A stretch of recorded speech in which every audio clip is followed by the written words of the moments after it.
ہمارے channel KGN دارالفتہ کے سبھی دیکھنے والوں کو السلام علیکم ورحمۃ اللہ وبرکاتہ۔ پیارے دوستو، آج بات کریں گے سورہ بقرہ کی آیت نمبر 83 کے تعلق سے اس کا ترجمہ اور اس کی تفسیر بیان کریں گے۔ اس سے پہلے آپ سے اپیل ہے کہ آپ اگر ہمارے چینل پر نئے آئے ہیں تو چینل کو سبسکرائب کر لیں، ویڈیو کو لائک کر دیں اور اپنے دوستوں تک شیئر کر دیں۔ آئیے شروع کرتے ہیں۔ بسم اللہ الرحمن الرحیم۔ سورہ بقرہ کی آیت نمبر 83 میں اللہ تعالیٰ ارشاد فرماتا ہے، وَإِذْ أَخَذْنَا مِيثَاقَ بَنِي إِسْرَائِيلَ لَا تَعْبُدُونَ إِلَّا اللَّهَ وَبِالْوَالِدَيْنِ إِحْسَانًا وَبِذِي الْقُرْبَى وَالْيَتَامَى وَالْمَسَاكِينِ وَقُولُوا لِلنَّاسِ حُسْنًا وَأَقِيمُوا الصَّلَاةَ وَآتُوا الزَّكَاةَ ثُمَّ تَوَلَّيْتُمْ إِلَّا قَلِيلًا مِّنكُمْ وَأَنتُمْ مُعْرِضُونَ۔ ترجمہ: اور جب ہم نے بنی اسرائیل سے عہد لیا کہ اللہ تعالیٰ کے سوا کسی کو نہ پوجو اور ماں باپ کے ساتھ بھلائی کرو اور رشتہ داروں اور یتیموں اور مسکینوں سے اور لوگوں سے اچھی بات کہو اور نماز قائم رکھو اور زکوٰۃ دو، پھر تم پھر گئے مگر تم میں کہ تھوڑے اور تم روگرداں ہو۔ صاحب تفسیر اس آیت کے تحت لکھتے ہیں، وَإِذْ أَخَذْنَا مِيثَاقَ بَنِي إِسْرَائِيلَ، اور یاد کرو جب ہم نے بنی اسرائیل سے عہد لیا، یعنی اے یہودیوں وہ وقت یاد کرو جب ہم نے بنی اسرائیل سے توریت میں یہ عہد لیا کہ تم اللہ تعالیٰ کے سوا کسی کی عبادت نہ کرو، کیونکہ اس کے علاوہ اور کوئی عبادت کا مستحق نہیں، اور اپنے ماں باپ کے ساتھ بھلائی کرو اور رشتہ داروں، یتیموں، مسکینوں کے ساتھ اچھا سلوک کرو اور لوگوں سے اچھی بات کہو اور نماز قائم رکھو اور زکوٰۃ دو۔ لیکن اسے قبول کرنے کے بعد ان میں سے چند آدمیوں کے علاوہ سب اس عہد سے پھر گئے اور تم بھی اپنے آباء و اجداد کی طرح اللہ تعالیٰ کے احکام سے منہ موڑنے والے ہوئے۔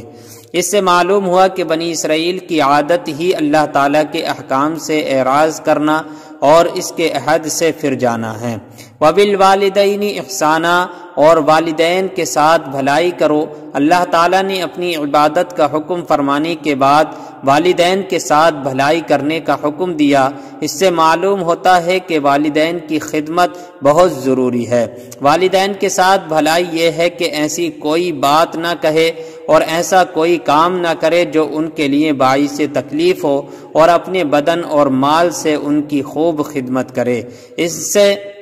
ان سے محبت کرے، ان کے پاس اٹھنے بیٹھنے، ان سے گفتگو کرنے اور دیگر تمام کاموں میں ان کا ادب کرے، ان کی خدمت کے لیے اپنا مال انہیں خوش دلی سے پیش کرے اور جب انہیں ضرورت ہو ان کے پاس حاضر رہے، ان کی وفات کے بعد ان کے لیے ایصال ثواب کرے، ان کی جائز وصیتوں کو پورا کرے، ان کے اچھے تعلقات کو قائم رکھے۔ والدین کے ساتھ بھلائی کرنے میں یہ بھی داخل ہے کہ اگر وہ گناہوں کے عادی ہوں یا کسی بد مذہبی میں گرفتار ہوں تو ان کو نرمی کے ساتھ اصلاح اور تقویٰ اور صحیح عقائد کی طرف لانے کی کوشش کرتا رہے۔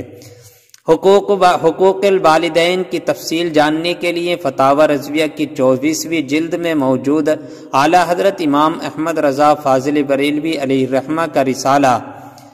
والدین، زوجین اور اساتذہ کے حقوق کا مطالعہ فرمائیں۔ وَبِذِي الْقُرْبَى، اور رشتہ داروں سے حقوق العباد میں سب سے مقدم ماں باپ کا حق ہے، پھر دوسرے رشتہ داروں کا اور پھر غیروں کا۔ غیروں میں بے کسی یتیم سب سے مقدم ہیں، پھر دوسرے مساکین۔ اسلام میں حقوق العباد کی اہمیت اس آیت میں والدین اور دیگر لوگوں کے حقوق بیان کرنے سے یہ بھی معلوم ہوا کہ دین اسلام میں حقوق العباد کی بہت زیادہ اہمیت ہے، بلکہ احادیث میں یہاں تک ہے کہ حقوق اللہ پورا کرنے کے باوجود بہت سے لوگ حقوق العباد میں کمی کی وجہ سے جہنم کے مستحق ہوں گے، جیسے کہ صحیح مسلم میں ہے، حضرت ابو ہریرہ رضی اللہ تعالی عنہ سے روایت ہے، حضور اقدس صلی اللہ تعالی علیہ وسلم نے ارشاد فرمایا، کیا تم جانتے ہو کہ مفلس کون ہے؟ صحابہ اکرام رضی اللہ تعالی عنہ نے عرض کی، ہم میں مفلس وہ ہے جس کے پاس درہم ساز و سامان نہ ہو۔ آپ صلی اللہ علیہ وسلم نے ارشاد فرمایا، میری امت میں مفلس وہ ہے جو قیامت کے دن نماز، روزہ اور زکوٰۃ وغیرہ اعمال لے کر آئے اور اس کا حال یہ ہوگا کہ اس نے دنیا میں کسی کو گالی دی تھی، کسی پر تہمت لگائی تھی، کسی کا مال کھایا تھا، کسی کا خون بہایا تھا اور کسی کو مارا تھا، تو ان میں سے ہر ایک کو اس کی نیکی دے دی جائے گی، اور ان کے حقوق پورے ہونے سے پہلے اگر اس کی نیکیاں اس کے پاس سے ختم ہو گئیں تو ان کے گناہ اس پر ڈال دیے جائیں گے، پھر اسے جہنم میں ڈال دیا جائے گا۔ اور اسی آیت کے اگلے حصے میں اللہ تعالیٰ فرماتا ہے، وَقُولُوا لِلنَّاسِ حُسْنًا، اور لوگوں سے اچھی بات کہو۔ اچھی بات سے مراد نیکی کی دعوت اور برائی سے روکنا ہے۔ نیکی کی دعوت میں اس کے تمام طریقے داخل ہیں، جیسے بیان کرنا، درس دینا، وعظ و نصیحت کرنا وغیرہ۔ نیز اچھی بات کہنے میں اللہ تعالیٰ کی عظمت، حضور پر نور صلی اللہ علیہ وسلم کی شان، اولیاء علیہ الرحمہ کے مقام و مراتب کا بیان اور نیکیوں اور برائیوں کے متعلق سمجھانا سب شامل ہے۔ الا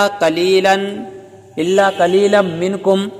مگر تم میں سے تھوڑے بنی اسرائیل کی اکثریت اللہ تعالیٰ سے عہد و پیمان کرنے کے بعد اپنے عہد سے پھر گئے اور گناہوں کے راستے پر چل پڑے۔ البتہ کچھ لوگ صحیح راستے پر ثابت قدم رہے اور اسی گروہ والے حضور صلی اللہ علیہ وسلم کا زمانہ پا کر ایمان لے آئے۔ بنی اسرائیل کی بدعہدی کو سامنے رکھ کر مسلمان بھی اپنی حالت پر غور کریں۔ اس آیت میں بنی اسرائیل کی جو حالت بیان کی گئی، افسوس کہ فی زمانہ مسلمانوں کی حالت بھی اس سے کچھ مختلف نہیں۔ کاش کہ ہم بھی غور کریں کہ مسلمان ہونے کی حیثیت سے کلمہ پڑھ کر ہم نے نماز، روزہ، زکوٰۃ، حج، اطاعت الہی، اطاعت رسول صلی اللہ علیہ وسلم، حقوق اللہ اور حقوق العباد کی ادائیگی کی پابندی کا جو عہد اللہ تعالیٰ کے ساتھ کیا ہوا ہے، کیا ہم بھی اسے پورا کرتے ہیں یا نہیں کرتے ہیں۔ نیز امیر اہل سنت حضرت علامہ مولانا محمد الیاس عطار قادری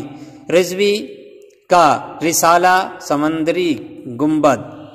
کا مطالعہ کرنا چاہیے۔ اسے پڑھیں گے تو بہت فائدہ دے گا، اور نیکی کی دعوت عام کرنے کے لیے